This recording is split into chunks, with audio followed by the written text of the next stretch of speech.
Kompleto na ang 12 kupunan na magbabakbakan. Sino kaya ang magtatagumpay para sa year-end conference sa 2023 PVL All-Filipino Conference? Dalawang sister team agad ang sasabak sa unang laro sa komperensya. At para sa unang sasabak, sino-sinong kupunan ang makakakuha sa kanilang unang panalo? Pero bago pa man ang lahat, huwag mo namang kalimutang mag-subscribe at i-spike ang notification bell para lagi kang updated sa mga volleyball ganap. Para sa mga excited na sa muling pagbabalik ng PVL, hindi tayo bibiguin sa unang araw ng laban sa October 15, Linggo sa Smart Araneta Coliseum. At ang unang sasabak para sa unang laro ay ang bagong kupunang Galleries High Risers kontra sa Jer Floor Defenders. At yan ay sa alas 2 ng hapon. At para sa mga hindi pa nakakaalam, may bagong lineup ang Jer Floor Defenders dahil ang iba sa mga manlalaro nila ay nagsilipatan na. Habang ang bagong kupunan na Galleries High Risers ay hindi pa nagbibigay ng mga bagong lineup. Pero nakikita na sa social media sina Imnas, Hernandez, Jimenez at Ipak. Kaya kaabang-abang na ang unang laban. Habang dalawa sa 12 kupunan na sister team na PLDT High Speed Hitters kontra sa Signal HD Spikers. Maglalarong wala ang kapitan ng si Rachel Andakis para sa HD Spikers. Dito masusubukan ang teamwork plus hard work ng Signal.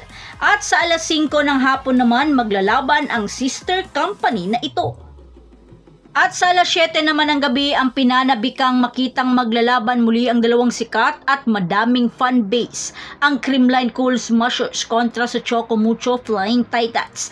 Marami nga ang nadabik na maglaban ang dalawa dahil sa nakitang improvement ng Titans. Marami ang nag-expect na muling itatayo ng mga Ubi Girls ang kanilang bandera para sa PVL All-Filipino. Habang ang Creamline ay patutunayan na kahit wala man ang isa sa kanilang key players na si Gia, ay kaya nilang depensahan ng Corona gamit ang backup setter na si Kyle Negrito. Kaya nasa kamay ni Negrito ang koneksyon at diskarte kung paano niya pagaganahin ng husto sina Valdez, Galanza at si Tots Carlos. Gayon din ang setter ng Choco Mucho na si Dina Wong at koneksyon nito kay Cici Rondina. Marami ang nag-abang sa muling pagbangon ng Choco Mucho sa pamumuno ni Dante Alinsunurin. Hindi pa man ito ang opisyal na schedule dahil maaari pang magbago ang mga nakahaing plano. Pero gayon pa man, excited pa rin ang lahat lalo't marami na ang sabik at mapanood muli ang mga volleyball sa court. Mahigit 1 buwan rin na mahinga ang mga players dahil hanggang sa December nga naman ang bakbakan. Kaya mahaba-haba nating makikita at masusubaybayan ang laban.